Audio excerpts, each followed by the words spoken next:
Hello, I'm Nick Mezzacampa, rector of Calvary Episcopal Church here in Rochester, Minnesota, on this 6th week of the season of Easter.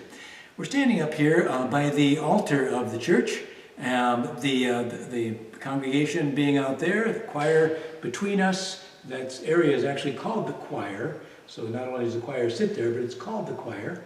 And I'm standing up here by the altar because I want to just point out a couple of things by way of reminder that you already know. One, we call it an altar, the holy table, the table where we celebrate the Holy Communion, or the Eucharist as it's known, which actually means thanksgiving, Eucharist.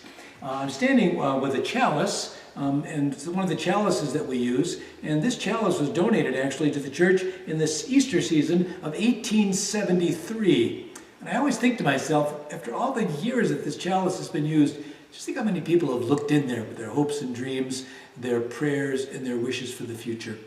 I'm standing also by this little box in the wall called the Aumbrey, which is right under this light that indicates when it's lit that there is a sacrament that's being reserved here, that is bread and wine that you and I have prayed over. And every Sunday morning I go into this Aumbrey and I take from it this reserved sacrament, which happens to be the gluten-free version.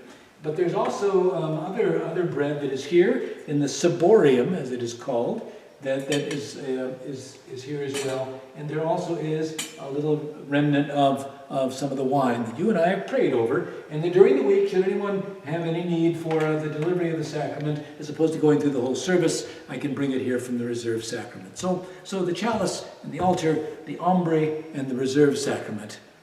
Think well, do good.